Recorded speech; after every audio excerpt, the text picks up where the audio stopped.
Hey, you've got this part of the video. You've got the live unedited edition. Home Gadget Geeks Thursday nights, the 5th of February, 2026. TJ Huddleston's with me. TJ, always great to spend time with you. Welcome. I think you beat Gavin to 2026, by the way. You're the first from Home Tech FM on Home Gadget Geeks for 2026. Yeah, I'm not really sure how that happened. I figured Gavin would always beat me, so he'll. I guess he'll have to be on like right after this, right? He's I probably do. next week. He never tells me anyway, so he could be next week for all I know. Let's see. I think I do have him scheduled. Let's take a look at the schedule. I think that's coming up as well. You got a little snow, huh? Couple inches maybe in Yeah, I in think the we got latest storm. we got about 11 inches this not this past weekend, but the And weekend that's not before. normal for you guys, right? No, I mean we're in central Ohio, and if we get snow, it's a dust thing and it's melted basically the same or next day. Like we really don't get that much snow. This is the most snow I've ever had in 24 hours in my entire life. Yeah. Are you ready for it? You have a snowblower? Do you have to shovel it? Do you have a I snow shovel? I just had a snow shovel. Yeah. I think what I am gonna do though, this convinced me I probably do need a snow blower. And I'm gonna wait for everybody that bought a snow blower this season to Good sell idea. theirs on Facebook Marketplace. Yeah. Because I like, we have a smallish house. It doesn't take me long to shovel it, even though the small driveway. But it'd be nice to be able to like help the neighbors out. We got a couple of Yeah. elderly neighbors in our neighborhood, and Yeah. it'd be nice to be able to walk my dog down the sidewalk because some people don't shovel their sidewalk. So I could just do that for them with a snowblower. You could now. Okay, so my snow blower, I've had one for 25 years. I think since we moved in here, and the housing broke on it this year. So the last time it snowed, I'm out there, and the thing just stops, and everybody looks at me like, "Oh, that doesn't sound good." And the auger had gotten caught up in the housing, and then just pulled it down. In, was able to pull the housing off. I think it's going to be fine, but it's time for a new snowblower. And so I've been talking about getting like one of those professional grade errands, 20, 24-inch wide. It'll take up to 20 inches of snow. It's the orange ones you see at Lowe's or Home Depot or Menards has them errands. And they're $1,000, $1,000 new. Now it's, wheels that you can draw, that have drive wheels. I've always had this little tiny 22-inch, maybe a 12-inch, maybe 3 times in 25 years if I needed more than that, So it's such a you're like, yeah, it's a struggle. It is a struggle, to figure out, like, do I spend 1,000? Do I go with a $600 Toro? That wouldn't be a bad, Toro makes a good small one, single. So I don't know, man. If you don't, this is the thing. You get that 11 inches of snow and you start having PTSD on snow blowers because you're like, oh, I definitely need a snow blower. And then that thing sits for a decade before it. I mean, when's the last time you had a foot of snow? I mean, I like not that I know Yeah. of any time, Right. recently. I mean, especially that fast. Yeah. This year, what I did is because I knew, like, I work in the service industry, and so I assumed Monday I would have to go to work no matter what.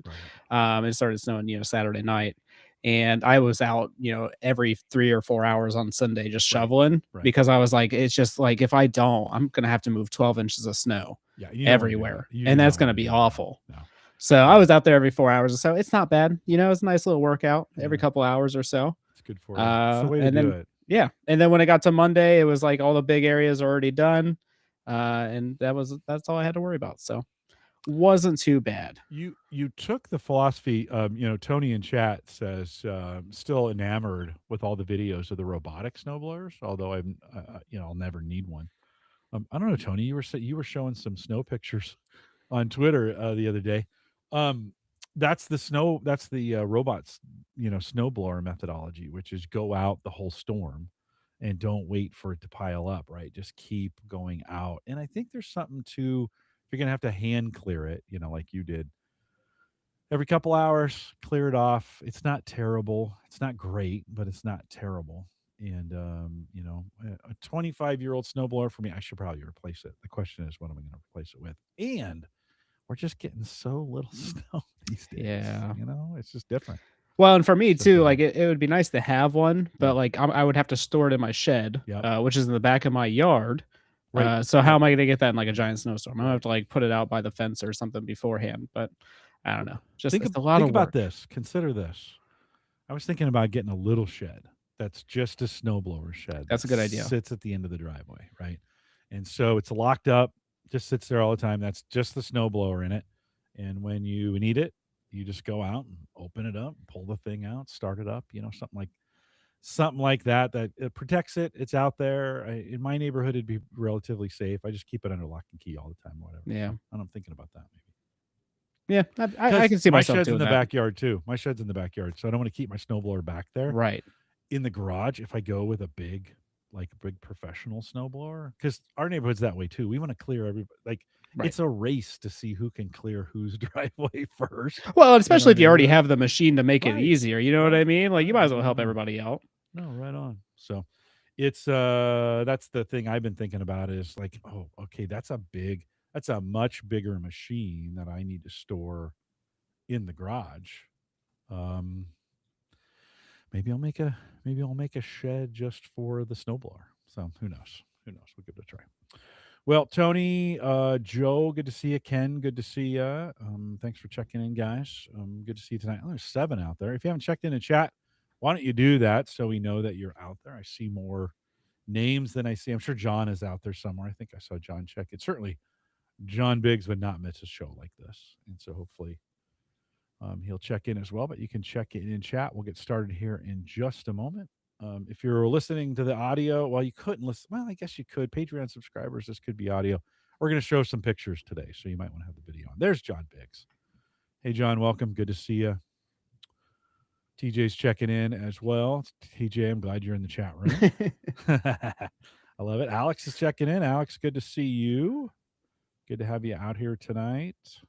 Uncle Marv is checking in. Oh, what's up, Appreciate Marv? that. Love that. Love to see him. He was on last week.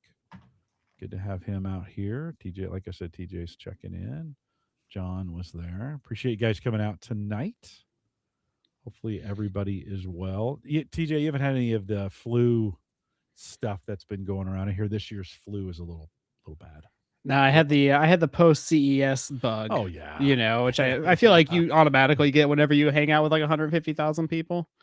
So we had that, which is a real great way to end our trip. But I haven't had anything since then. You're going to get it. You just have to know. You should, if you're going to go to CES, you got to take emergency. Oh man, right? Vitamin C. And I was sanitizing the whole time. I thought I was doing good, and then we get to like the last day that we're in Vegas, and I just started getting sick, and I was like, "Are you kidding me?" No. Yeah. No.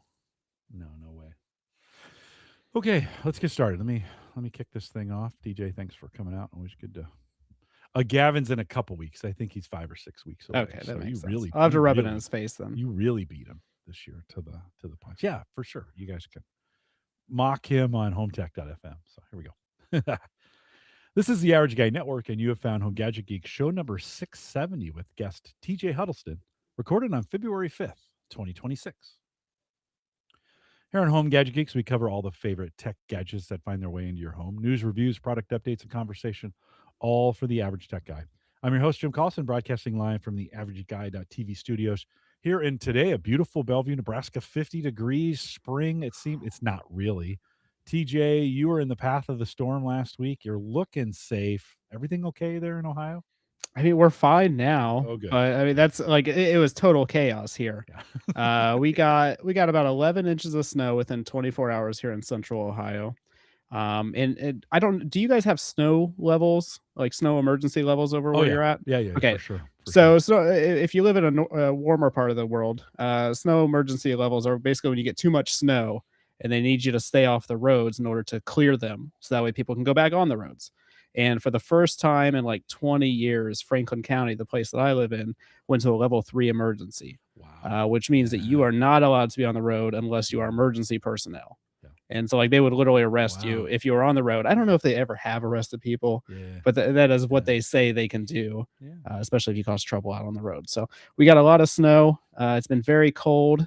It's been getting a little warmer. And by a little warmer, I mean like 16, 20 degrees. Yeah. So some of the snow is melting, on the pavement and stuff like that. You don't want it too fast. You don't want it to warm up too fast. That can cause other problems on the backside with flooding and some of those kinds of things. So, yeah, you want to make sure the weather stays a little chilly. Let it melt snow.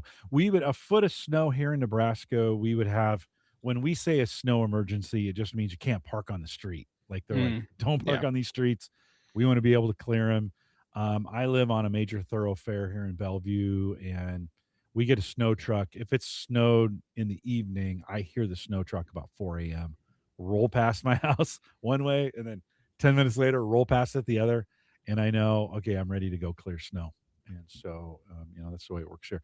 Well, we're glad you're safe. I've saw pictures, all kinds, and it was kind of a double whammy, right? The storm came through a weekend ago, then this last weekend, some folks got a ton of snow, and so there's kind of a double whammy for some folks. We hope you guys listening are all safe, and TJ, we're glad you're safe as well. Well, we'll post the show this week with some world class show notes. Check it out at theaverageguy.tv.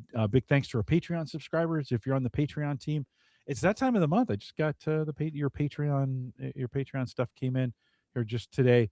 Appreciate you and helping what we do here on the network. All that helps. That the team that does that, you can join the Patreon team for 1 month or as many as you want. We just have one $5 plan. Super easy to get into. Head out to theaverageguy.tv/Patreon. And then a big thanks if you're going to use the affiliate link at Amazon. We have a link for that as well on the website. So go to theaverageguy.tv. Just click through that link. It's the big red link. You can't miss it. Click through it. Easy to do. Benefits the network. Thanks for those who do that as well. I mentioned earlier, TJ's hanging out with me. TJ, welcome back. Hey, what's going on? HomeTech.fm. What are you guys doing over there? Well, we're lining up to interview some people, but we all just got back from CES, so Yeah. we released our CES episode. I think it was this last week where we did some interviews on the show floor. So we have that going on. Those are some pretty good interviews. Some companies I've never heard of. One of the companies I was talking to is a company called Fire Avert, and they make like a device to shut off either your gas or electric stove in the event of an emergency.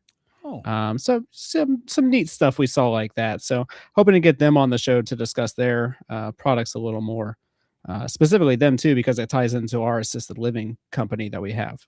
And so stuff like that would be really nice to have.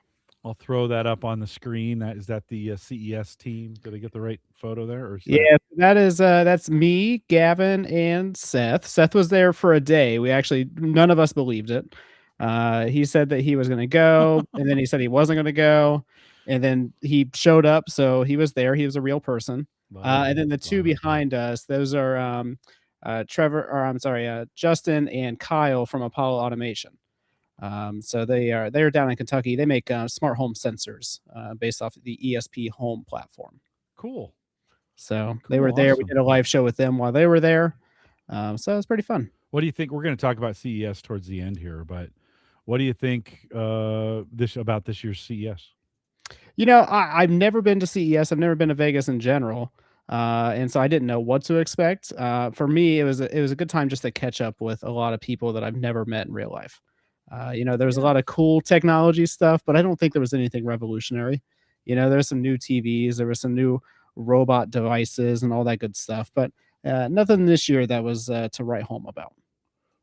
So you didn't walk away from CES with the kind of a like, whoa, that this is the thing that's going to be for 2026. So I think if I was going to say anything was going to be for 2026, it'd be robots in general. There was just everybody had a robot. People coming out with robot lawnmowers, vacuums, humanoid robots, all these robots. So I think. Do you believe any of them? Well, I think what sums it up is that the hardware is there, but the software isn't. Okay. Right? We can build this robot like human being, whatever, but it can't do what you want it to do. And I think that's going to be the hang up for these kind of devices. We see the Boston Dynamics robots do some pretty amazing balance and walking and carrying, but do you think the more complex be around people is still a ways away, or do you think that can work? It's just maybe the real smart stuff is its way out. No, I think it's all a long distance away. Okay. I don't know. I don't I have to look at my robot devices that I have, and granted, my robot devices are substantially cheaper than some of these that we saw at the show. But like my robot vacuum still gets confused by like rugs and stuff. So like if it like that's literally its job is to clean floors, and it gets confused by rugs. And I'm supposed to trust that this like $20,000 humanoid robot's going to be able to fold my laundry and do my dishes. I just have a hard time believing that. Yeah, no, for sure. It's there hardware wise though. You can see it, but I think the cost. Here's the deal: we want robots at the cost of a very cheap vacuum cleaner. Oh yeah, and you're just not going to get that, right? Those you're those things are really expensive. I think we'll probably see them in service areas first, right? By big organizations that can afford a 100 or 200 or $500,000 kind of thing, maybe even $1 million thing, right? Remember, hey, you're younger than me, but remember the $6 million man? Remember when 6 million was a lot of money? Oh, maybe that's not so much money anymore Yeah. when we think about that. John in the chat, John Big says, "I guess we're not talking about crypto." TJ, do you follow crypto at all? Are you I a crypto don't guy? know. Okay. Sorry, John. Yeah, no crypto today. It's not doing well. Guys, we should have all expected this. So just write it down. It'll be fine. Anyways, TJ, we're gonna talk. Let's kick it off with a little shed and solar. Listen, these are topics that's close to my heart. I'm gonna bring up some pictures, but you've had a busy fall and winter with some new hardware outside. I asked you a little bit about the tech. Last time you were on, we talked about some of the cameras and the lighting and some of the tech that you've done in your backyard. You've kind of turned the backyard into a garden. Talk a little bit about what you're doing. Yeah, so this we live in a relatively small house. I think it's about 1,000 or 1,100 square feet. We don't have a garage or a basement, and so we've wanted a shed since we bought the house. And we looked into sheds. We didn't know where we're going to put it at. Sheds get very expensive. I don't know if anybody's bought a shed recently, but a shed can range from like $2,000 to $20,000 depending on what you actually want, like the size and everything. They get very expensive very quickly. And especially like the big name brands like Tough Sheds, you see those places everywhere. Those are like double the price of what I paid for this shed. Yeah. But we started looking into sheds and we found a 10 by 16 shed. It's a lofted shed, so it's about 12 feet high, I believe. But it's got a pretty decent loft space above it. We got it for $4,000 delivered, And and there's two in the picture. I'm yeah, assuming they were delivering another one to somebody else. yeah, this guy was crazy. I'd love to talk about the way the shed got delivered. Yeah. Because I was watching videos of this device. They have something called a shed mule, and a shed mule is the easiest way for me to describe it to you is basically a forklift for sheds. Mm. They basically, if you see the picture here that Jim is showing, they have two sheds on a trailer, and this trailer is probably 30 40 feet long. And what he does is he raises the front of the trailer to lower the sheds to the ground. And then he takes them with that shed mule and he puts wheels on one side and he lifts it up on the other side with the shed mule and he just drives it to the location it needs to go. That's great. It is amazing. You should watch a That's great. YouTube video on it because it's incredible watching them just drive this around. And they just do it like it's nobody's business. Half an hour or so to get it off the trailer and get it into place. Well, for us, I think it was like an hour for us. Yeah. We had a very tight fit, as this next photo shows. The easiest way to get the shed into the place we wanted it to was through our neighbor's driveway, and luckily, this neighbor we were cool with. So we took down a couple fence panels. The My neighbor eventually had to move his dead car, so we had to like push the car out of the way in order to get the shed in because he didn't have enough clearance. The whole thing was an ordeal because we just didn't like know how much space he actually needed. But that guy was a trooper. He just like I asked him, I said, "Have you ever like got a shed off the trailer and you like can't get it into place?" He goes, "No, we have it off the trailer. We're getting it in somewhere." And I was like, "Heck yeah, man!" So he eventually got it into place. It took about an hour altogether. Is this the final resting place, and then you had to find another way to get it back to No, the? no. So if you go, I think in the next photo, maybe. Yeah, there it is in place.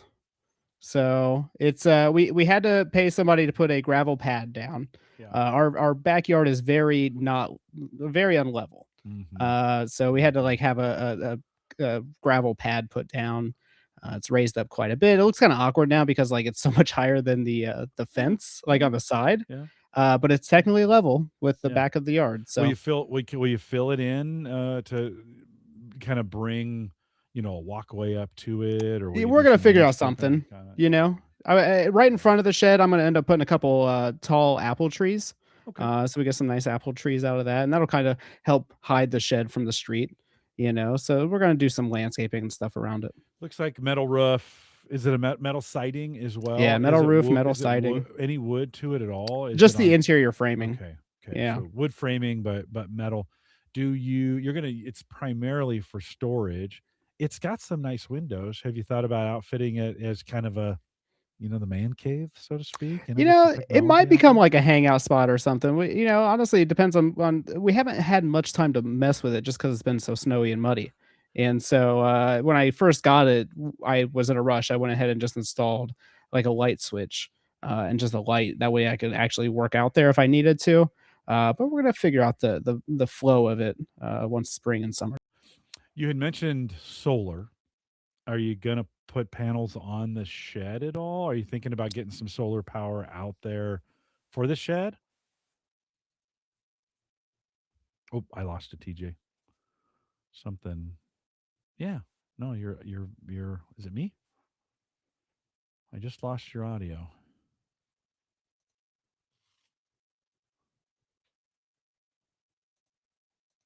Hold on, let me see what. That's kind of weird.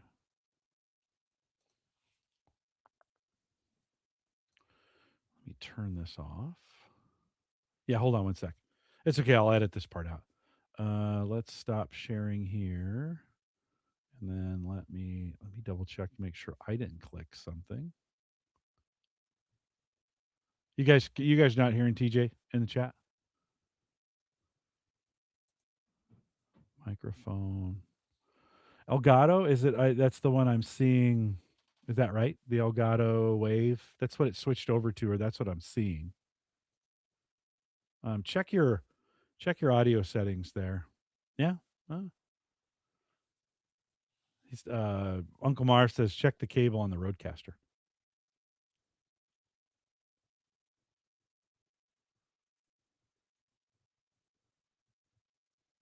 I see you mute. You're hearing me, obviously. Nope. Yeah. That's weird. Now you're muted. Try it again. A little bit. Say something.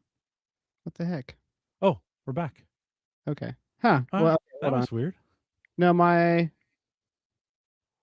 Elgato's gone for some reason.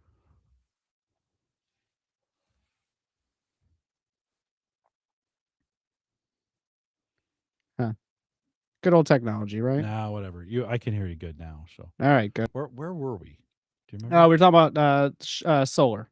Yeah, You're yeah, asking me yeah. about putting So solar on did the you are you'd mentioned solar in the show notes here. What's the solar plan? You going to try and put panels on the shed? You going to try and power the shed with batteries? What are you thinking there? Yeah, so originally, I'm not afraid of running power. We're doing all the Mhm. electric in the house and everything like that, but I wanted to avoid having to deal with permits. And I was like, I really just don't Yeah. want to spend a lot of money to add like a sub panel and then go through the permitting process. You're talking like thousands of dollars at that point for Yeah. everything. And so I think it was one of your episodes I was listening to. You were talking about the portable batteries. Mhm. And so I bought an EcoFlow. I think it's like a 10,000 or a 1,000 watt Mhm. Mhm. portable battery, Mhm. and I have a solar panel that I've installed on the shed for right now. Nice. Or I'm sorry, I've installed on the fence for right now, Sure. to actually power the shed. So this spring I'll probably add some outlets and other things. I don't plan on putting like any heavy power tools out there or anything. It'd be nice to have like the lawnmower battery or something out there. Yeah. But it Yeah. just be able to have lights and other things out there would be nice. Yeah. Um, Maybe I'll mount the solar panel to the roof eventually. I think that would probably be a better option.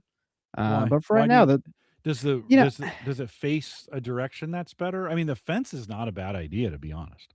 yeah, I really like the fence idea.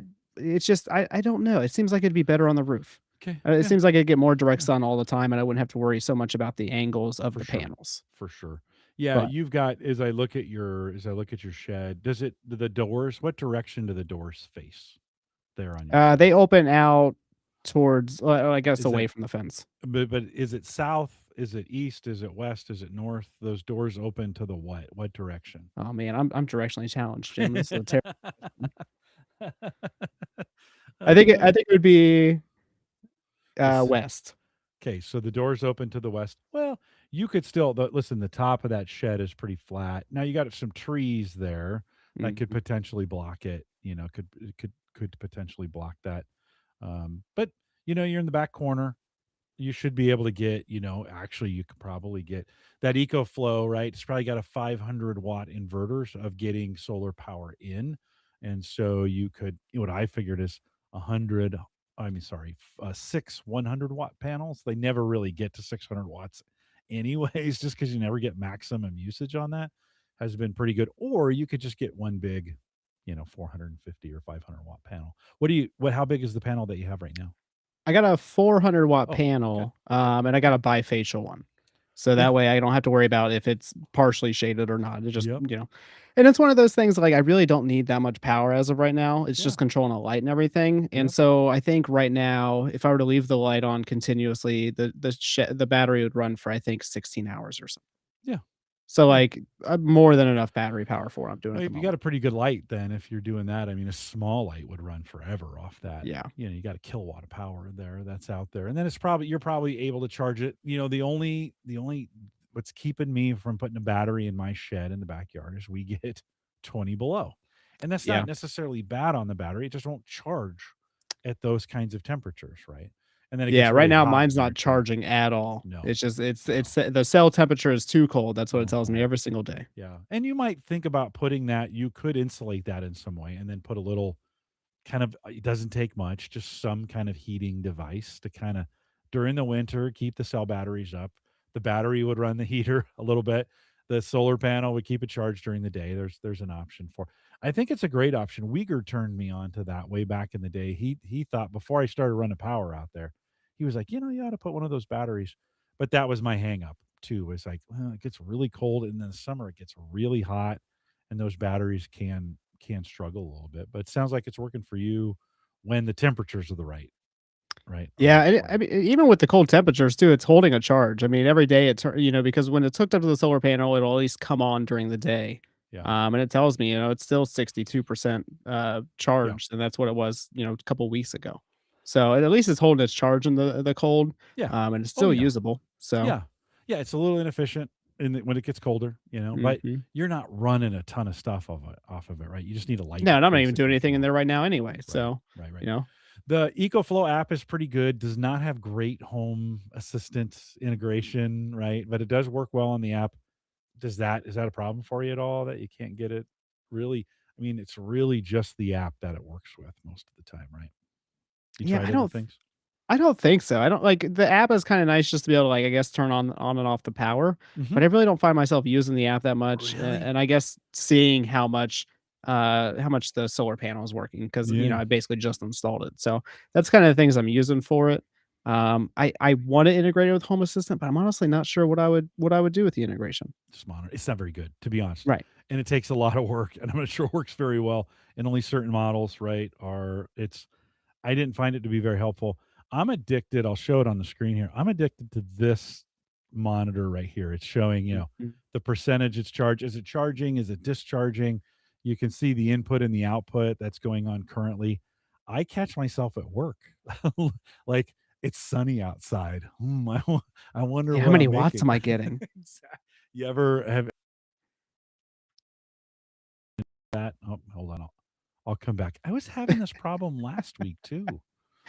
I don't know what's going on tonight. That's the ghost in the machine, maybe. I guess so. Have you found yourself staring at the app at all, or is that not a temptation for you? No, I definitely do. I mean, especially right now because I just installed it. So the most I've seen my solar panel work so far, I think, is like 20 watts, Oh, which is nothing for how big the oh, panel is. So, yeah, it's yeah. just been it gets very overcast here in Central Ohio How whenever long have it's you winter had it? time. So How long have you had it? I think only about a month now. Okay, But the shed got installed like towards the end of December, I okay. think. Yeah, So you should have some sunny days, and you should be in the winter with that 400-watt panel if you can get it situated just right. You can make 1.5 2 kilowatt hours of energy in a day, probably with that panel, so that wouldn't be too bad. um any other, like, when you think of having a shed out there, then any other wishes of things that you may think that you from a tech standpoint that you might go with out there?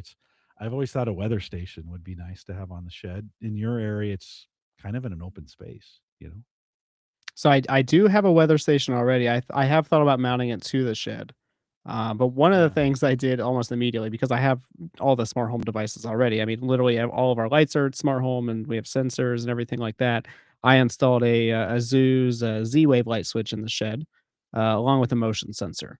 So hypothetically, whenever it is actually nice out and the power stays on all the time because of the solar panel, I can just walk into the shed and the lights will turn on, via motion.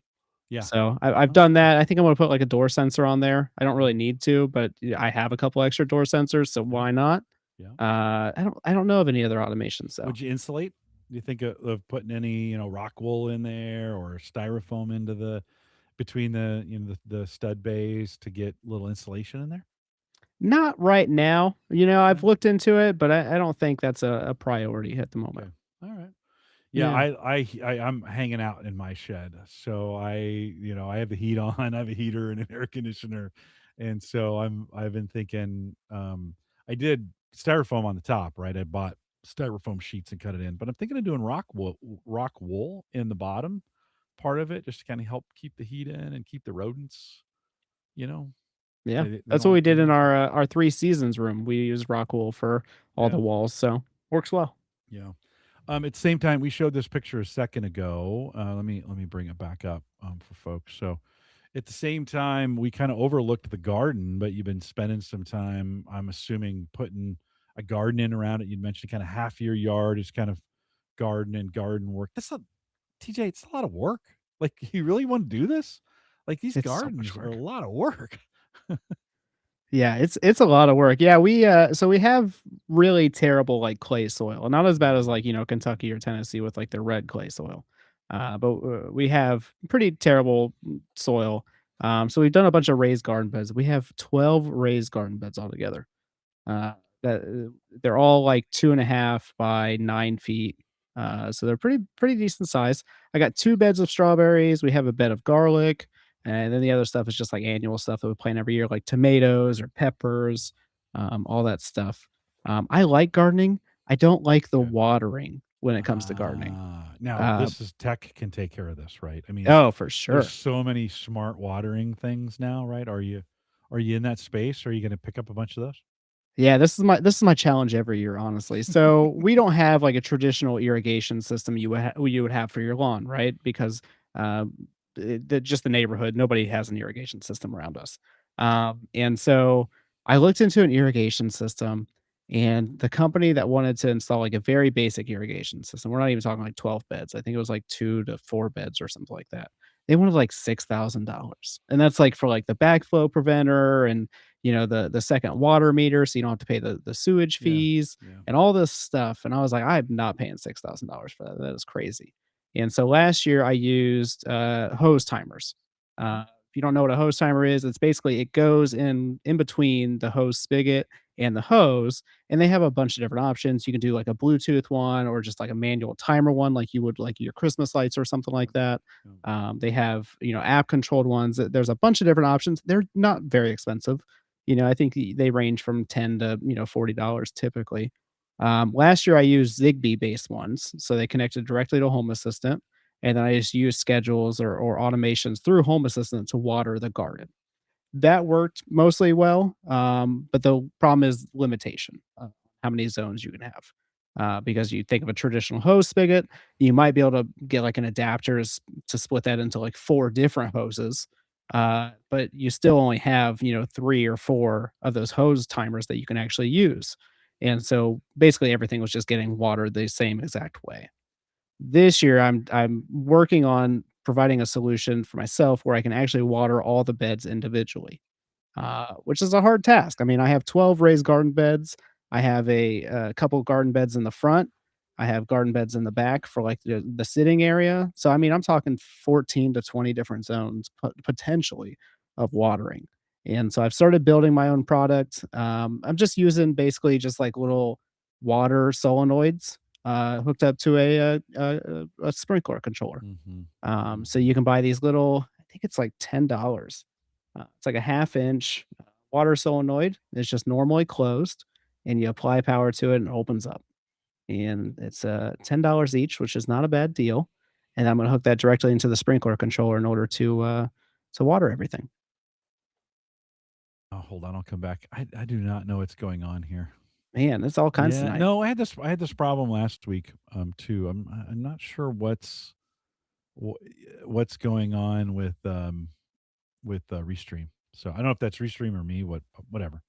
Um, Hmm. we just talk about Joe. Joe says in chat that he's thinking about a DIY solution for a sprinkler valve on a Wi-Fi switch, and certainly there are some ways to do DIY. I don't know why I'm not excited about putting some of those components outside with water. I mean, the they break down fast. It's anything with water and sun, and you're immediately a thirding the life of some of those. And then in here in Nebraska, any irrigation I put in, for the most part, I got to take out. Right? Yeah. It's like it can't sit out during the winter. You will everything will break, everything will snap. Now, if I done in-ground irrigation, they can come out. You can blow those things out. I mean, I imagine you could do that with the other stuff as well. It's just a lot of maintenance. Have you thought of a couple years ago, there's I saw those watering devices that you put on your fence post, and one hose, and then you program it and it shoots all the different areas. I mean, they're not cheap, but if you thought of something like that to take care of the watering for you, as opposed to, it's the one thing I don't like about it's kind of wasteful because it's got to shoot the water through the air, and so you're losing a lot of water that way, right? But any thoughts on those? Yeah, we actually saw some of those at CES. I think one of the companies we saw was called Aper or Yeah, Apier. Apier. I It's think that's maybe who we had on. I'm trying to remember who we had, but yeah, yeah, I think you had it was a while ago. I think it was like Era Green or I something. think I think you're right. I think Yeah, you're right. yeah. It is. So I've seen a couple of those companies this year at CES, and I really like the idea. I don't know if it's really meant for gardening though, right? It Okay. seems like Okay. because it seems like some of Okay. those, depending on how far away it is from the plants, it could actually damage them. Whereas grass, I Mm, don't think it would as much. But I don't yeah. know if I'm just like overthinking that, No, I think you're probably right. Right. especially with like And fruits and vegetables and stuff like that. You yeah. know what I mean? No, right on. Oftentimes you don't want the water on the leaves if you can avoid it. Although that's the way it rains. So, like, I don't know sometimes what to believe. Gardeners are always kind of crazy that way. Like, oh no, it's got to be the perfect situation, and you got to come over and sing to it. Like, friends, friends, they're just plants, Yeah, But the leaves can't get wet is my favorite because I have the same thought process. It's like, well, it yeah, rains, yeah, so what, yeah. does it die then? What's going on? No, no, right. Yeah, like, oh no, the leaves will rot. And you're like, hey friends, it rains. You know that, right? I kind of buried the lead here. Let me go back to this picture a little bit. I didn't zoom in far enough on you. There's some gear out there. Tell me Yeah. what we're seeing out there. Yeah, that's, my Ubiquiti outdoor antenna. At one point, I was crazy. I actually had this at, like, the peak of my house, and I was able to get Wi-Fi, like, clear down the road. I no reason to do that, but, it was fun to do. That's my Ubiquiti outdoor access point, and then I have a UniView panoramic camera, so that, that panoramic camera can see the entire backyard, Yeah. in one camera, which is pretty Have you nice. have you picked up anything on it that is either worthy of talking about, like animals, or anybody walked through your backyard, or any of those kinds of things? No, we last I think it was last year, maybe it was the year before. We had something digging up our yard, and Mm. we have a privacy fence around the entire backyard, so it's not like we can get like deer or anything back there. They could jump Um, the fence. They just don't, if they can't sure, see the other side, they don't like to, right, yeah, they right? would have to have a good running start from wherever Right, they are. right, for sure. But yeah, we couldn't find out what was digging up the grass, and so one of the times I looked at the cameras at nighttime, we found out it was a skunk. Oh, And yeah? then the skunk Yeah. joined us one night for a fire, which was really nice. So Did you get sprayed? I did not, Oh, no. good. Whew. Yeah, no, it was, Ooh. skunk was actually very brave, because we had Yeah. a giant fire going, just hanging out and everything, and that squirrel the skunk just walked right by Just like we weren't they're even there. pretty they're pretty calm. I mean, we had 3 come through our fire pit area, and then they went right underneath our deck. And then I was like, it's time to go in, guys. I don't think we want to Yeah. be out here too long. They usually And then keep the to next day, it, like, themselves. brought a friend, which is even more messed up. It's like, now there's 2 of them. I don't wanna Yeah. have 2 of you back here. Yeah, they're pretty benign. I mean, with except for the smell, they're pretty benign. They don't well, yours was digging up the yard. Uncle Marv, who was on last week, says, "Look, Jim, ubiquity, it's a sign." I heard that So conversation. You need to get ubiquity, Jim. I mean, that's the yeah, answer right I now. think I think it probably is. I think it probably is. I just gotta. Well, maybe the problem is maybe my maybe my router started my yeah. I guess this is the router. I guess that's maybe starting to go. I got to get that figured out. I haven't had that problem on Saturday mornings when I'm hanging out with Dave Jackson. So maybe it's restream. I don't know. We'll get it. We'll get Mm. it figured out. As we roll over in this picture here, let me see. Let's see. How do I do this? Why is it not letting me? There we go. I'll scroll out. There's your solar panel. So I'm assuming Mhm. that you've got it mounted there to the fence. Is that south facing, or is this? Are you getting good sun when it is out? Is that a good spot for it to be? Yeah, so it's not terrible right now because the winter time it doesn't get the Yeah. best sun right now. But it does pretty decent right now. The In the summertime it'll be a lot better for Oh, us, for sure. Yeah, yeah. you know. Yeah, and that's it. Looks like an adjustable mount, so you can get Mhm. in the summer. You want to get it a little bit more flat. And then what's going I on even bought next like to a it? What's digital like gauge too, so I can tell oh, exactly. I was like, I need to if I'm get gonna one. do this, I might as well do it right. How much did you pay for it for the I digital think it was like gauge? 10 or 20 bucks. I It was gotta very cheap. send me the link to it. Yeah, I want to put one on just that sits there so I can kind of like, oh yeah, it's at this, and then I need to move. I yeah. built mine so I can move them up and down. What are we looking at right here? What's Oh yeah, that's a Railink panorama solar camera. Railink sent me that for to test out. And honestly, I don't like solar powered cameras, especially in Ohio. They just, especially the winter time, the battery just drains on them. There's not enough sun for it to recharge. This thing has been installed for I think since basically we got the house, okay? and I have never touched it. It just works. Just does its thing. The Yeah, battery hasn't gone. I'm sure it's an internal battery. Can you replace it if the probably not. okay? Yeah, I haven't looked into that. Yeah, probably not. I Yeah, literally I used it to watch the birds, yeah, We had some yeah. bird feeders that were right there next to it, and so I just used it to watch the birds. No, that's a good way to do it. And there's those. I reviewed one of those too. I have the hummingbird feeder, but the bird feeders with cameras have gotten super popular, right? And Yeah. so they're pretty good. John, excuse me, John's asking if you've got the weather station. Is it out? Can I see it in this picture, or is it You somewhere? cannot see it in that picture. I Okay, don't know if I have a picture of it. It's the EcoWit weather station. They make a bunch of smart home sensors for outside stuff. But I use their soil moisture sensors, which Gavin turned me on to. And I have a couple other things, but the soil moisture sensors work the best. Uh, the weather station is very nice to have because we have automations for when it's raining, or we actually we tie that into the irrigation system as well. yeah, So if it's yeah. rained in the past 24 hours, it doesn't water at all, or it doesn't water as much. So that is a very nice thing to have. Yeah, it is. It's handy from that standpoint to get local. One of the crazy things about weather, though, is it's getting so good local. Where you can kind of download some data or have access to data. Although I'm finding some of the better weather location, the weather services require API access in a subscription. So in that case, a subscription's maybe $15 a month. A weather station's a couple $100. If you're going to use it a lot, it might be a little more handy to have a weather station instead of a subscription. I don't know. Have you subscribed to any weather APIs before to get the most accurate local stuff? I have not. No, our weather is so fickle that Yeah, I yeah, go out in the morning and I look at what the weather is because it could have changed from what they told me last night. yeah, Yeah. yeah, It's yeah. just No, every day it could be different, and so yeah. I go outside and look at it, unfortunately. I have a not sort of weather station. I have a fire tablet that I've turned into a full time weather that goes to a weather service that then brings in for me some pretty good information about it's local. I'm using local in quotes. It's Bellevue. It's whatever they're getting. It's probably not right here, but it's close enough.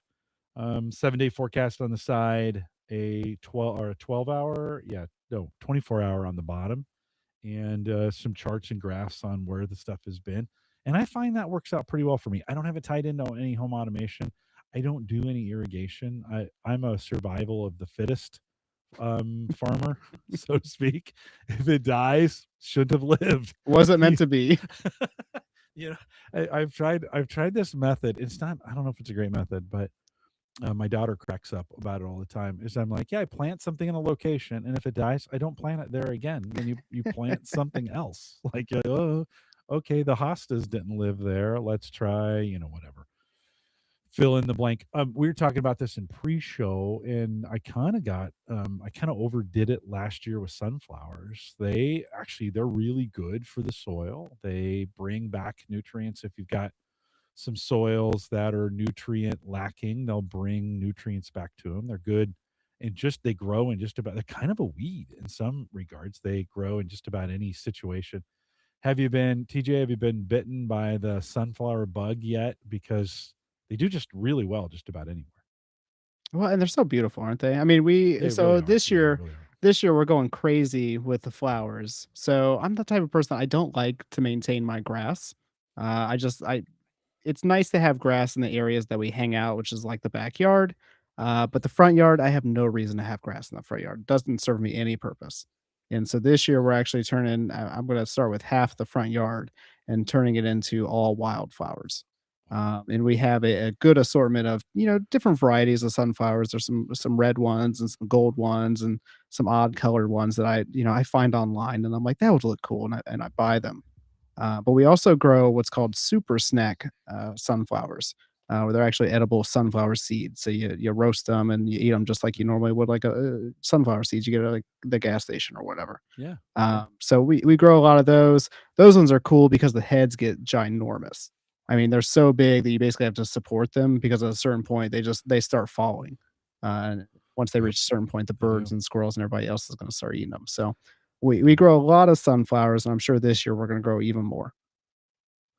Yeah, they're incredibly beautiful. They're easy to grow. I think if you've ever tried growing things and they died on you, just grow sunflowers. Now, they will come back.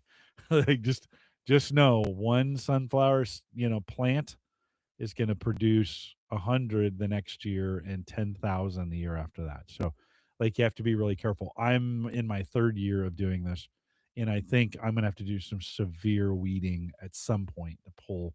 And it's pretty easy. They come out pretty easy, right? From that standpoint. And actually, I kept my stocks from this last year, so I just cut them down. I piled them all up. The birds lived in them all fall and most of the winter, been eaten out of them, and then I'll send those through the chipper and use those as ground cover in the spring. So it'll be they kind of make full circle. I was telling you in the pre-show, I did my gardening too well this year, where I cut everything down, grinded it up, put it down. Then we had this massive windstorm. It's all gone. It's in somebody else's yard now. I have literally no ground cover left. It's just so I'm gonna have to do some things in the spring to get it done. But I do like the sunflower. Sarah, everybody knows my wife Sarah, said to me, next year, maybe not as much. I'm thinking about is your yeah, she's like, Man, settle wouldn't down. like my house then. I go crazy. Settle down, big So guy. Yeah. Well, I was gonna ask you, you're gonna turn your front into some wildflowers. Are your neighbors gonna be okay with that? I mean, are they expecting in some neighborhoods, you know how neighborhoods are, you in a spot where your neighbors are gonna may complain that you don't have a manicured lawn? I mean, I guess we're gonna find out because I Okay. haven't asked anybody. I've slowly just been converting different parts of the yard into gardens since we bought the house 3 years ago. And so, like at the end of the driveway, for example, I changed that all into wildflowers. And actually, we feed the birds these. I think they call them black oil sunflower seeds. We just get them at Menards. Nothing, fancy. Yeah. I think it's like Yeah, the yeah, yeah. cheapest bird seed I can For get. sure, for sure. But last year I took like cupfuls of those and just threw them at the end of the driveway where I dug these new garden beds, and we had hundreds of sunflowers coming up. Mhm. And most people that pass by, they actually like it. Yeah. I was out there working on it one day, and this older couple was walking by, and they're like, we just love seeing all the flowers at your Yeah. house. It's Yeah. just you do such a great job. Maybe you should help your neighbor out. Maybe they could do a better job. Oh, okay. All right. You're Yeah. the favorite So son now in the neighborhood. I guess so, but, I actually don't know if I'm allowed to do it. Like, we live in a pretty You don't have an our city isn't HOA. like Yeah, yeah, no, we don't have an HOA. Ohio Our is city not isn't the too crazy. Ohio's a big rural, like, I think, like, you have Cincinnati and Cleveland, maybe Dayton, and then everything else is rural. It seems like in Ohio. For Columbus too, you're gonna Yeah, leave yeah, me out of yeah. there Oh, altogether, I sorry. guess. Well, Columbus, I Jeez. guess. Yeah, yeah, yeah. But yeah, Okay, I don't like. I okay. don't think anybody. I don't think anybody really cares that much. I don't know if Yeah, it's like against like the city bylaws or something. So we'll yeah. find out. Okay. Yeah, But I actually one of my friends, he works for the city, and so he's helped me a little bit. Like okay. what I like, I'm allowed to plant trees on the street, like that little strip of grass in between the sidewalk and the Yeah, street. yeah. We're allowed to plant trees there. So like we've both been planting trees in the street. So I've been doing Okay, little by little okay. every year, and I'm just like, if somebody says something at some point, I guess I'll stop. But until that happens, I'm gonna keep doing it. It, This year, I've been saving a lot of cardboard boxes because uh, my process for getting rid of grass is I basically put down cardboard boxes, yep. and then I put down soil on top of that, Right. and then that smothers the grass, but it also allows the new seeds to start and everything. Yeah. And so it always looks very very janky whenever I'm starting the process because I'm putting cardboard boxes Yeah. down and putting soil Yeah. down. Yeah. But after several months, it starts to look a Yes. little different. So Well, I wasn't too worried about my neighbors as I was growing these, but then I was asking them questions, and my neighbor next door, he's a little more like what you're doing. Like he's got some big wildflower areas in his front yard. And as I was talking to my neighbors, one of the other neighbors was complaining. And I was like, "Oh, I wonder what they say about my yard." So then I was like, "We have this strip. It's maybe a foot, 18 inches between the driveway and the property. We have a retaining wall for the property downstream, and we put sunflower seeds in there. I let those grow, and I made like a sunflower fence with all these sunflowers. Now I mean, they're 8 feet tall. These are the big ones, right? And then if you get enough of them, they hold each other up. And so all summer, I had a fence. I had a sunflower fence, and I kind of liked it. Now, not everybody. That's not everybody's gig, right? There were some folks that they would lean over and hit the cars sometimes, and yeah. some of those kinds of things. So, but when in the fall, this fall, when I took it down, my neighbor down the street over to the right says, "Ah, I can finally see you now."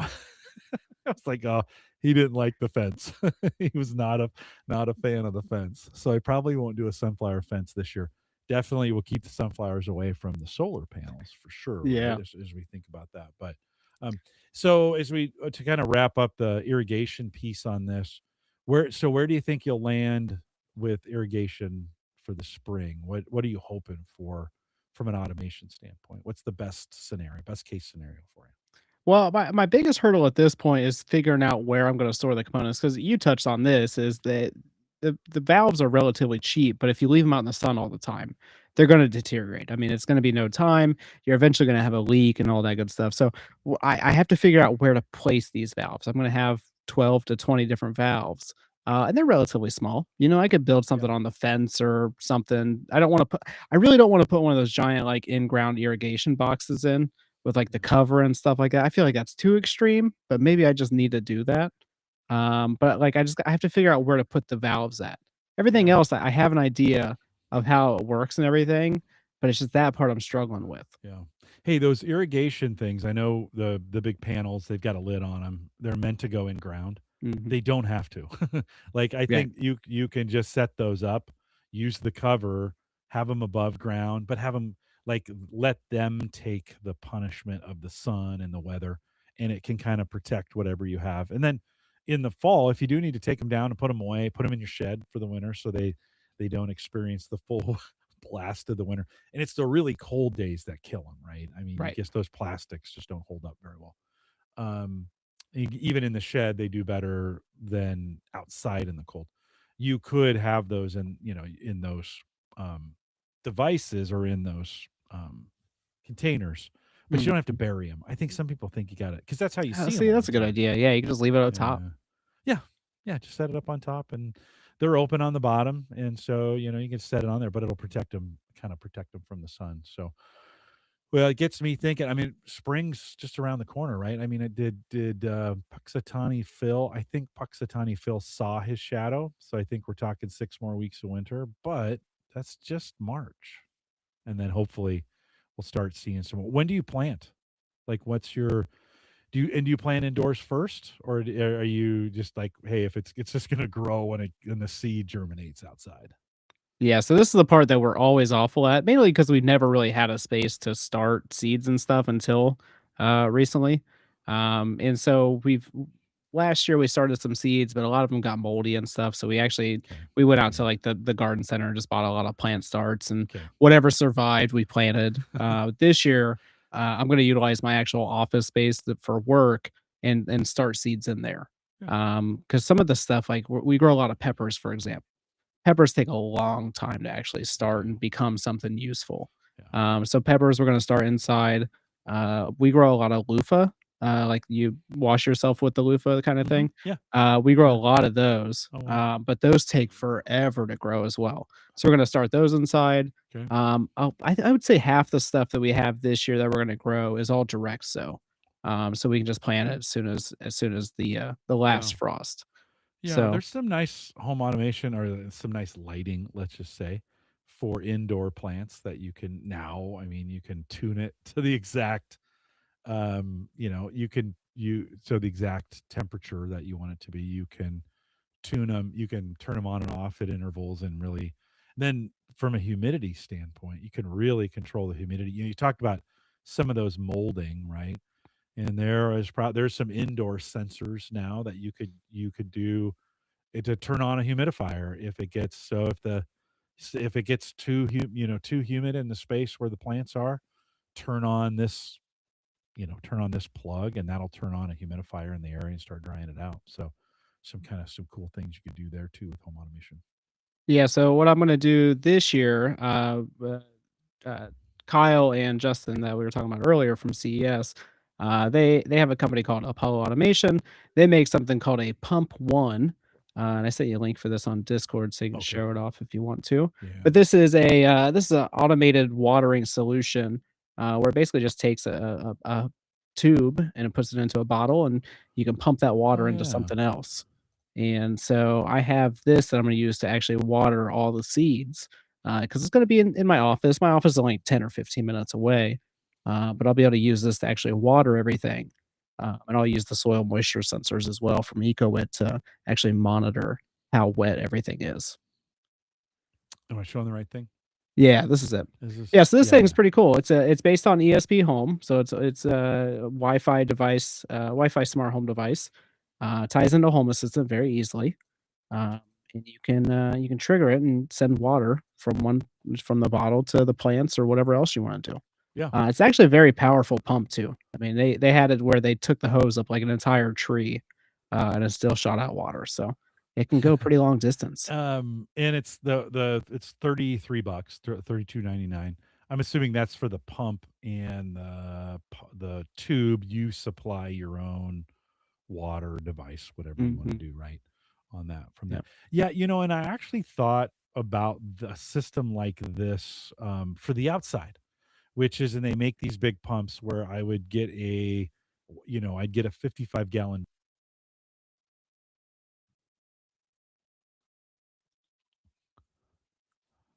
I don't know why it's doing that. Yeah, okay.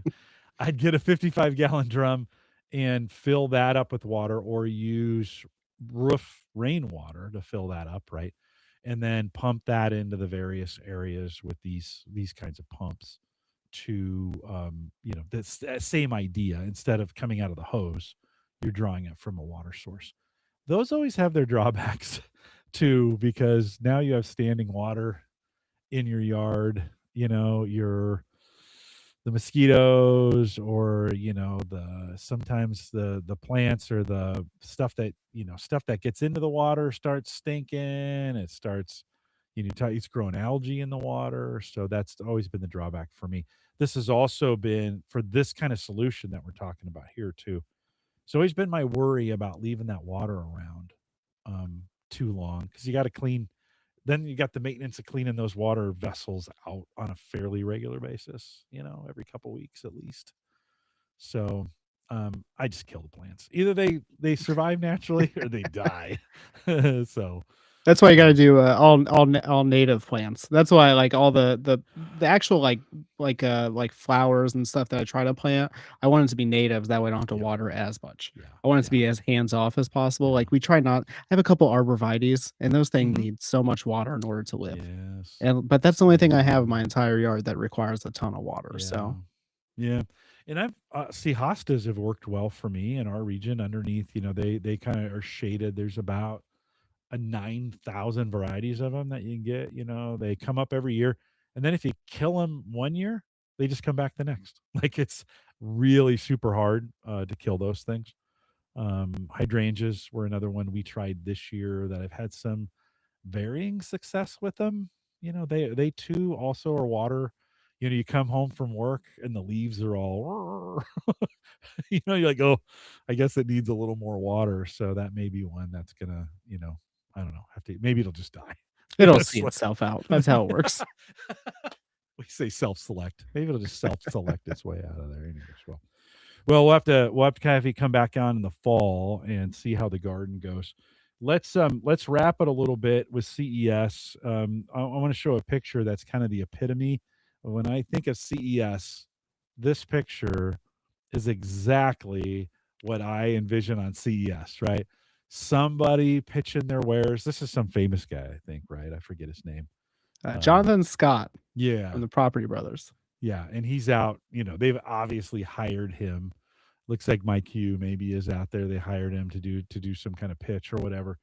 But this is is this most of CES? Is this am I describing it accurately? That feels like it's pretty much it, right? I mean, supposedly they have this good partnership. He was at this MyQ event that we went to. We spent a lot of money on alcohol that night. It was an open bar, so we got unlimited alcohol. Wow, that's I think the group we were with probably spent like $1,000 on liquor and everything else. Yeah. So yeah, it was a pretty fun event. It was one of those things that I guess I don't know. I've never had anything happen like that before. But it was funny. We actually the photo you're showing is my wife Nicole. They were going around and they're like, he was, if you want to have a picture with me or anything like that, we're going to do this little thing in the back room. He goes, even if you want me to like record a video for your mom. And her mom likes Jonathan Scott. Oh, wow. And so somebody behind her volunteered her, and he was like, well, come after and I'll get you a video. So this is what they're recording a video for her. Wow. Yeah, the red drapes and the pop-up displays in the back and what you have a cocktail favorite? What do you think you drank the most of with the bar being open? Because I imagine they had probably a few good drinks there, right? I mean, I'm only a beer guy, so I only drink beer, which is awful for Vegas. First of all, because all the beer is very expensive. Yeah, it's like $13 for a beer if you want to go somewhere. Oof. But they also just don't have any good options because everybody's ordering liquor. So not a good place to be a beer drinker, in my opinion. Yeah. But I don't remember, some of the drinks they were talking about were like $80 or $90 for a pour. So I mean, it had to be some really good stuff. Yikes! Yeah. Well, no, it doesn't have to be in Vegas. Yeah, that's true. Yeah, nothing has to be. What's going on here in this? So this is. Have you ever heard of The Verge? It's a Yeah. tech review tech website. Oh yeah. There's a podcast called The Verge Cast, and it's got the two co-hosts are there, Neil Patel and then David Pierce. And they have a segment inside their show called Brendan Carr is a Dummy. Brendan Carr is the FCC chair. He makes all kinds of terrible decisions. They have this running joke on the show though that it's they have a segment called Brendan Carr is a Dummy, and it's America's favorite podcast within a podcast is what they say. Nice. And so I wanted to go to the live show that they were recording in Vegas. And so I decided to have some shirts made, and I gave them each one as well. Nice. So I thought that it was pretty funny. Everybody got a good laugh out of it. Yeah. They sent me some swag afterwards as well. That's So cool. That's yeah. cool. Yeah. A good time. That's cool. Yeah, that's the fun part. The couple times I was there, the best parts were the meetups and hanging out with people. I mean, don't get me wrong. I mean, looking at the products and stuff is kind of fun, right? Seeing the future is kind of fun. But I think it's a lot more fun to hang out with folks. Anything else? Did you get outside of Vegas at all? Did you see anything outside? So, I mean, you think of Vegas and you're like, it's just in the middle of a hole and there's nothing around it. There's a few things around it. Did you get out at all? Yeah, we the last couple of days we got the CES sniffles. So we were sick after interacting. I think there was like 150,000 people there. The alcohol. Yeah. I mean, we were drinking literally every day, staying out till like 1 or 2 o'clock. So oh boy. It was a recipe for disaster. But before we even got there, we decided we're going to go to the Grand Canyon. So we drove from Vegas. We got a rental car. We drove from Vegas. We saw the Hoover Dam on the way, Yep. which is really Yep. cool. Yep. Crazy feat of engineering, especially for the time. I mean, it's just Yeah. amazingly big. Like I couldn't imagine building Yeah. that without modern machinery and stuff. Pictures don't justify it. Like you when you're on it, you're like, this is huge. Yeah. Yeah. Yeah, and you're just, like, looking down in the water, you're like, "If I fell, I would like, there's That's no it. way I would That's survive it. this." I mean, it's just so high up. I mean, it's Yeah. crazy. Yeah. And I imagine there was a lot more water at one time as well. You can kinda see on the rocks where the water was at one point, but, we saw the Hoover Dam, that was kinda cool, and then we eventually ended up in the Grand Canyon. And I gotta say, I'm a little ignorant when it comes to the Grand Canyon. I, for some reason, didn't realize where the Grand Canyon was and that it snowed there, Mm. Oh yeah. because we got Yeah. there at Yeah. nighttime, and as we're driving up, I was like, "Why is there snow on the ground everywhere?" Yeah. And, it's just I've never seen a photo of the Grand Pretty Canyon with high up. snow, and so Yeah. I just never thought about it. Yeah. But we saw it. We were able to drive around. They had just opened the roads back up around the Grand Canyon, like a couple days before we got there, because they had a real bad snowstorm. But we were sick, so we kinda just drove around, saw the Grand Canyon. Amazing, amazing place to be. Yeah. So I'd like Yeah. to go back again at some point when I'm not sick, but Yeah. Springtime's a little bit better than winter's not bad. I mean, it's not terrible, but springtime's a little bit better in that stay away from summer. oh, Don't yeah, do no. not go in They have summer. warnings everywhere. It's like you need to not be, like, Uh-huh. inexperienced to go in this Yeah. area or whatever. I mean, Yeah. it was very Yeah. obvious where you were not supposed to go. You want to, yeah, you need to be ready. You need to be in fairly good shape, especially if you're going to hike down into the canyon, right? And so it just is, but it's beautiful. I mean, there's a lot of, I think it's a very, well, maybe it's not underrated. We talk a lot about it, but it's a very beautiful site. To me, I've been there a couple times and it doesn't feel like it's been too overrun yet. Some Right. of the national parks are just overrun, and you're like, this still feels, there's still some spots where you feel like you can be out there all by yourself, right? And of course, beautiful photography. I mean, if you're into photography at all, you can get some dark spots out there where you can really see the night sky for a long time. Yeah. So good for you. Yeah, super cool. Did you get in Vegas? Did you see anything? Did you catch any shows, or did you do anything along those lines, or did you just pretty much stay with CES? Yeah, pretty much just stayed with CES. I mean, it's one of those things. I've never been to Vegas until this trip, and I don't mind walking when I'm on vacation. We pretty much just walk everywhere. But by the time you add like walking in all the buildings, going up and down the stairs, it's just so much walking. Yeah. And so by the time we get on with the actual show, we'd go and do a networking event with other people and meet up with others, and then we might stay out. But we didn't. We unfortunately did not catch any shows this trip. Okay. I Yeah, wanted I to go never see have something in either. the Sphere or something, but the Sphere is That very would be cool. expensive, Yeah. and I forget Yeah. they had something on there. I think it was like Wicked or Oz or something like that. Uh, None of us wanted to go see it at that time, so Yeah. Yeah, I'd love to see a Raiders game at the new stadium there. That would be something I'd go and see. They're not too popular, so it's not like it's jammed. Everyone is jammed, so it'd be cool. Sphere would be pretty cool too. The technology that's gone into that has and shoot, I remember. I mean, it's been a while since I've done a CES, but I remember the days when Wi-Fi was impossible. Is it still that way when you're on the floor to get any kind of Wi-Fi access or for cell phones to work? We had all kinds of problems when I was there trying to do that, 10 or 15 years ago. yeah, we went as press, Gavin and I, and we had access to, like, Wi-Fi in the press rooms, Okay. but basically we did not have cellular or Wi-Fi the whole time we were there. Yeah. It's just like and I have a dual SIM on my iPhone. I have AT&T and T-Mobile, and both of those were useless no matter where I Yeah. was. Yeah. And so, Yeah. like, for Yeah. work, especially, we were 3-hour time difference, for Vegas compared to where I'm at, for my house. And people would contact me for work, and I literally could not contact them. I would have to wait till I got Yeah. back home that night. It does feel like you're on a different planet. It's weird. The experience I've had in the couple years that I was there, you're in the convention center and it just feels, I don't know. It felt so different. Everything's, the conference space is gigantic. You can walk for days. I don't know. It just feels so different with all the technology, all the lights. You come out. They had all the robots outside for you guys this year, right? You could go out and see all the robot cars. I did see a review of somebody who took the shuttle. That's not what they call it, but They The have a Zooks complete. or whatever. I think so. The completely autonomous Yeah. shuttle there. Did you guys get in one? Did you I try did any? not get in one. No, I Okay. wanted to do that one while I was there. I've done Waymo before. I did Waymo when I Yeah. was in California, and Okay. that was amazing. So I was Yeah. interested to try the Zooks one, but I never got the chance to. Yeah, they're not pretty. There's four No. seats, two doors and four seats, and they face each other, and I guess they get you there. I So mean, I'm all for autonomous vehicles. I think that is one thing that I can definitely get behind, especially with the way some people drive anymore. yeah, yeah.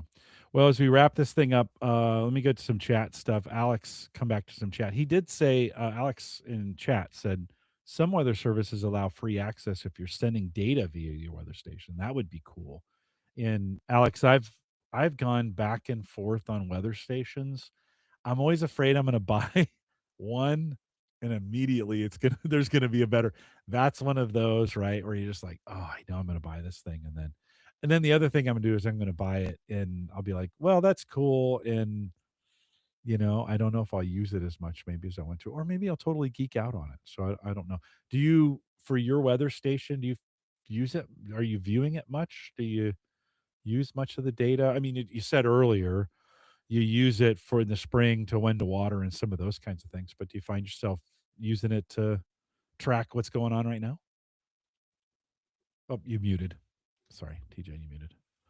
Yeah, that's how I actually track the weather for my house. I just look at that every day to find out what the Yeah. temperature is. Okay. And I use it for different things too. Like we automate our lights, our interior house lights based off of that as well. And Oh, so they'll that's a good actually do idea. adaptive lighting based off of the solar that the weather station's picking up. That's a So good idea. there's a couple different things we're doing with it, That's a but good the idea. data is really cool.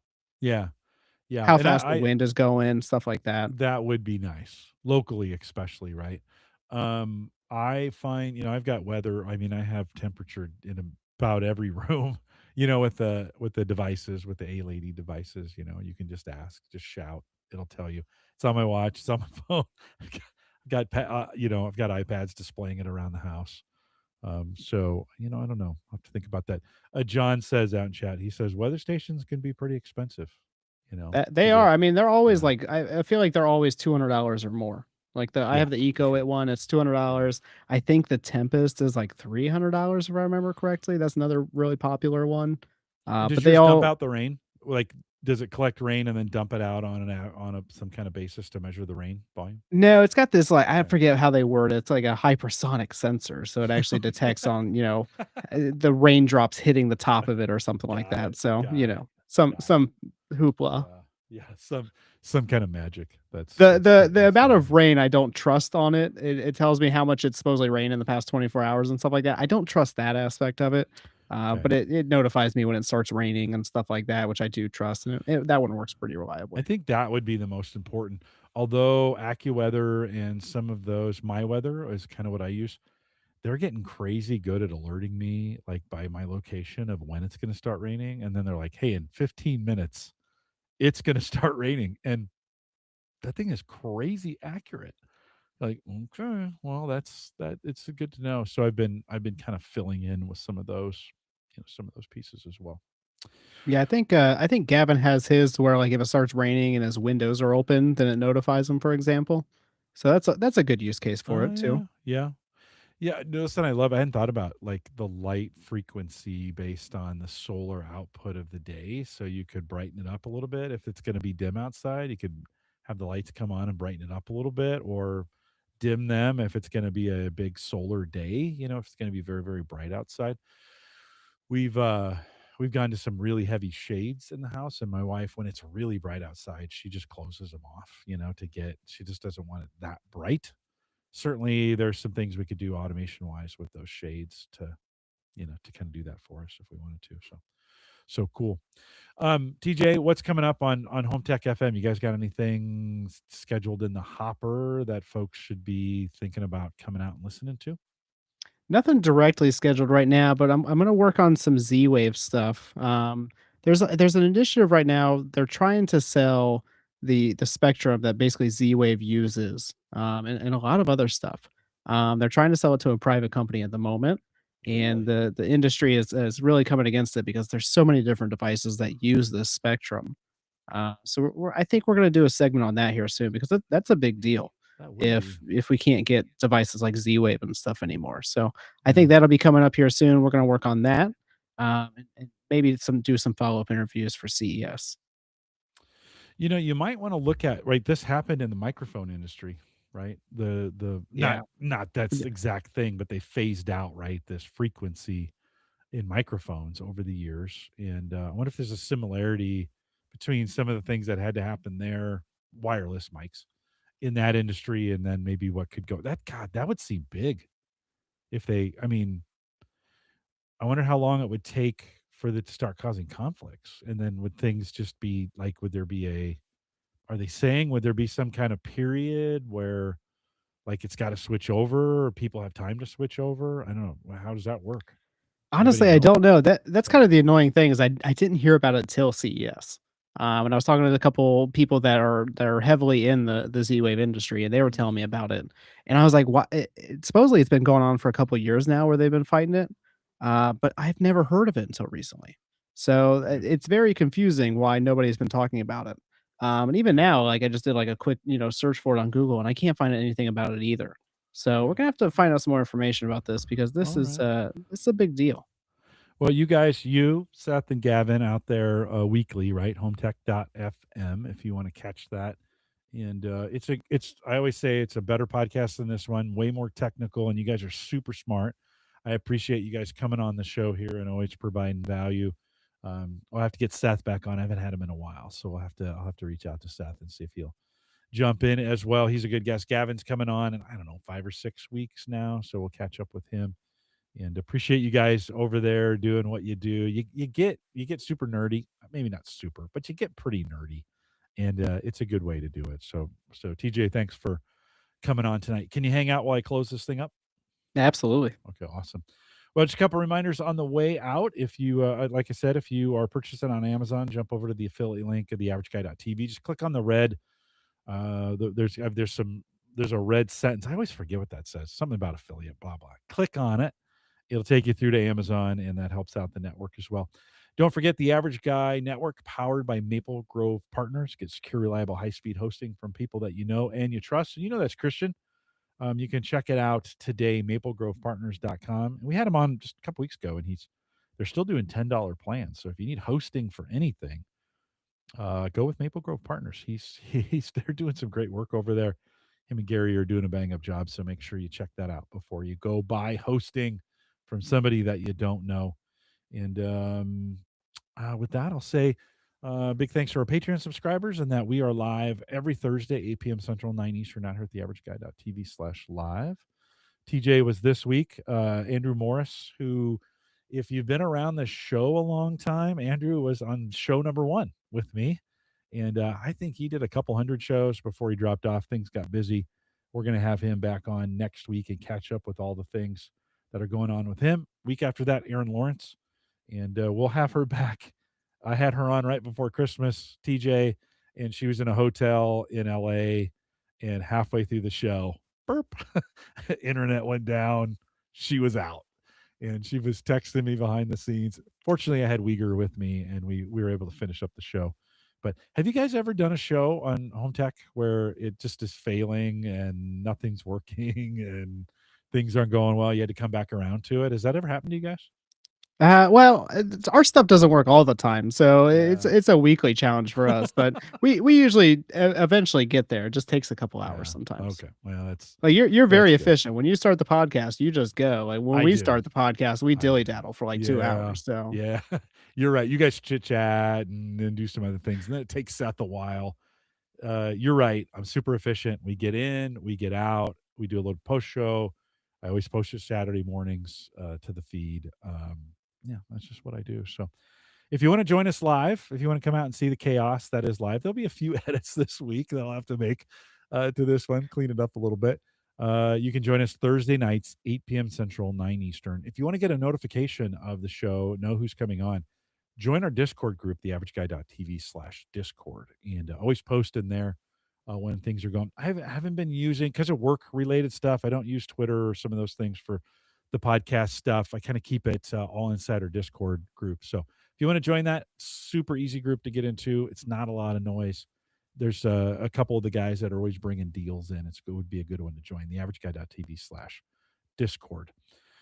Again, we're live every Thursday, 8 p.m. Central, 9 Eastern, TheAverageGuy.tv/live. Thanks to all the live folks that came out: Joe, Uncle Marv, Alex, John, Tony, and I think I saw Kevin or Ken out there a little bit earlier. With that, we'll say goodbye, everybody. Oh, we made it. Well, there's only a few drop-ins, and I wonder what's going on with that. I have to figure that out. Yeah, that's kind of weird. It is weird. Yeah, especially my audio dropping out too, just randomly like that. But I think that was on my side because even my computer audio like kicked it off. Yeah, something happened there. It's okay. That'll be an easy easy edit just to take out, and then I didn't last week. I had that happen to me with Marv a couple times last week, and I just didn't edit it. And then Ed Sullivan, who listens all the time, is like, yeah, you might want to edit that. I was like, oh, shoot. You got any Super Bowl plans? You doing anything for the Super Bowl this weekend? You big? No Super Bowl plans. We'll just be hanging out. Yeah, we sometimes we get invited. The neighbor across the street has a Super Bowl party every year, so we might go over there and hang out. But chat room, any Super Bowl plans? You guys got any plans out there? There's a few of you still out there. It's weird with it being Seattle and New England, like it's opposite ends of the country, and I feel like here in the middle we don't care. Where are they even playing at this year? Where's the Levi Stadium in Santa Clara, California? Okay. Yeah, literally 3 miles from where I grew up. Maybe 4. Oh. Maybe 4. Maybe 5. Not very far. Like that's downtown. That's North San Jose, and I lived in South San Jose, and not very far away. I was talking to some friends about it, and I was like, it's a beautiful stadium, quite possibly the worst place to have anything around it.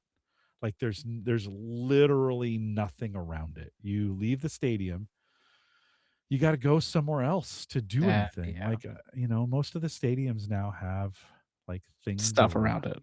Yeah, that's how it was. We had season tickets to Orlando Pride, the soccer team down in Orlando, but where they built a stadium, it's not next to anything, so you'd have to like take a bus to go anywhere else to eat or have a drink or whatever it was. Yeah, there's such a good opportunity. People fled out of these stadiums, and if you can have retail now, the hard part is balancing that retail only gets business when the stadium's full, right? So you got to be able to figure out how to get them business year round. We have the College World Series is here in Omaha, and that always gathers 1 million or 2 people every summer, for the College Baseball World Series.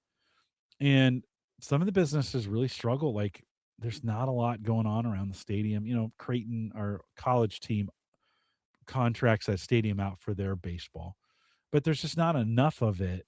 Our AAA team went out west and built their own stadium way out in the middle of nowhere. And so nothing does well around, restaurants and that kind of stuff. They really struggle unless they're getting downtown traffic.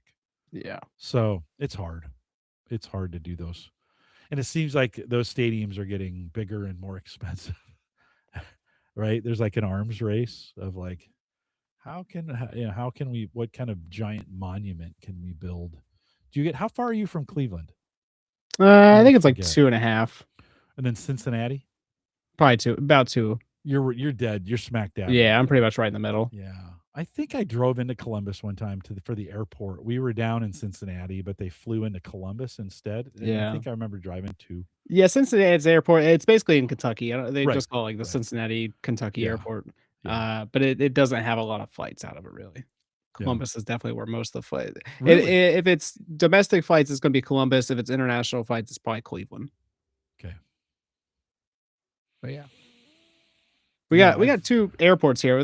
We got the Columbus airport, and then we have a smaller airport that basically is just like Allegiant flies out of. Yeah.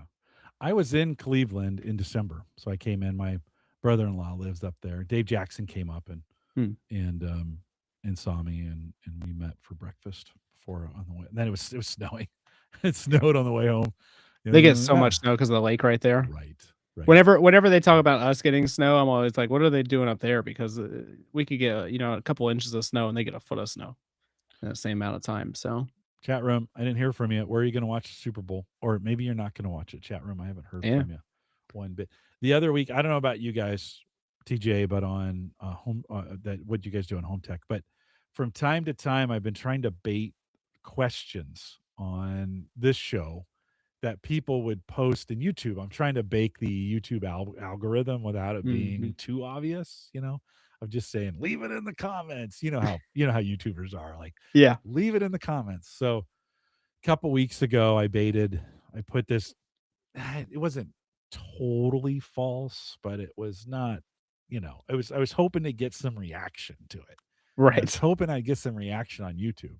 Everybody sent me an email. Like, I was like, guys, help me out here. Like Like, that's not what I wanted. I was trying to get people to respond on YouTube. I guess I'm just gonna have to say it. Do you guys do a live stream on YouTube We when you're doing don't. that? We did at Or do one you point, but we use some like custom ran software at this point. So mm, we don't do that. We need to though. well, do you? I mean, do you I we don't. produce a We video? Does Seth produce a video or is it only no. audio? Okay. Yeah, it's only audio. Yeah, Yeah, do you need a video? it's one of those things that's like the least amount of effort too. Like we're not Yeah. trying to make money on this or Right. anything. So No, right. Right. we just hang out and talk. Yeah, I'm in the same That's how I boat. describe it. I'm in the same boat. Like I'm a brand ambassador where I work, and so I can't be too, you know, Right. with what I do outside of it. And it's just not for that's not the same for everybody. Not everybody's a brand ambassador, but I'm one of the brand ambassadors where I work. And so I've got to be, especially in the last couple of years, I've had to be really, really careful. So we moved most of the stuff to Discord because I can kind of lock that down and Yeah. know who's in there and kind of keep that that way. But yeah, it causes a little bit of issues. I'm that way too. I just want to have fun. I mean, back in December I thought I'd wrap it up at the 15th year show. We were going to do a 15th year anniversary, and then I was going to be like, peace out, friends.